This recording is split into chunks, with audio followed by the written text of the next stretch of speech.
Comment produit-on de l'électricité depuis près de 2 siècles? En 1820, le physicien danois Hans Christian Ørsted est le premier à établir un lien entre électricité et magnétisme. Il observe qu'un fil conducteur parcouru par un courant électrique dévie l'aiguille d'une boussole.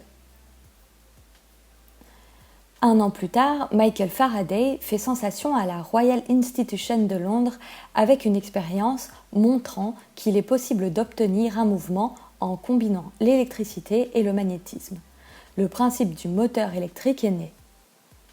En effet, en faisant circuler un courant électrique dans un fil conducteur, un aimant mobile peut être mis en rotation. A l'inverse, si l'aimant est fixe et le fil conducteur mobile, c'est ce dernier qui se met à tourner.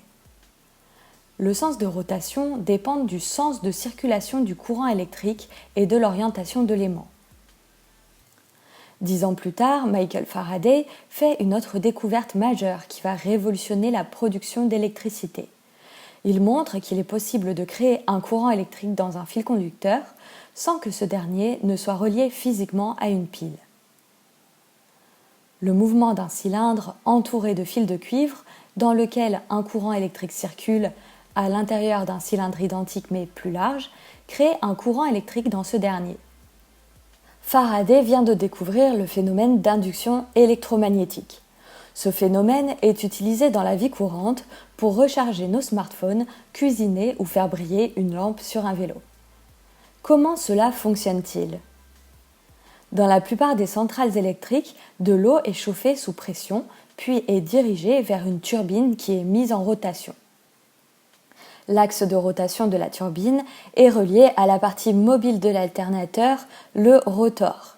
Des aimants placés sur celui-ci génèrent un courant électrique dans les fils conducteurs d'une bobine qui les entoure, par induction électromagnétique. Cette partie fixe est appelée stator. Près de 95% de l'électricité dans le monde est produite en utilisant des turbo-alternateurs.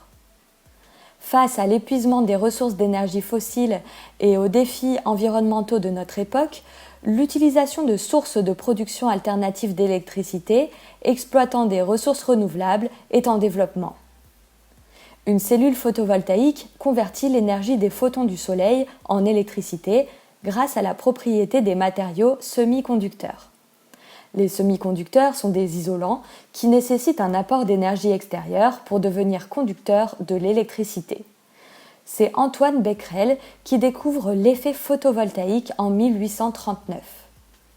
Dans ce cas, l'apport d'énergie est fourni par l'énergie radiative du Soleil, communément appelée photon. Seule une partie de l'énergie des photons incidents absorbés sera convertie par un matériau semi-conducteur en électricité en fonction de son spectre d'absorption. Le matériau le plus utilisé aujourd'hui est le silicium. Il est capable d'absorber une grande partie du spectre énergétique solaire. Les cellules photovoltaïques actuelles ont un rendement d'environ 25%. Pour fabriquer une cellule photovoltaïque, on réalise la jonction entre deux couches de semi-conducteurs. Une couche contient un excédent de charge négative et l'autre couche a un déficit de charge négative. Cette opération, ou dopage du semi-conducteur, permet de s'assurer du sens de circulation du courant électrique. L'un des inconvénients des panneaux photovoltaïques est cependant la surface importante dont il faut disposer pour installer un grand nombre de panneaux. En 2015, des chercheurs ont réussi à créer un prototype de cellule photovoltaïque transparente. Les vitres des immeubles pourraient à l'avenir être transformées en cellules photovoltaïques, ce qui réduirait la surface utilisée au sol. Mais les rendements de ce prototype sont encore faibles et le coût élevé.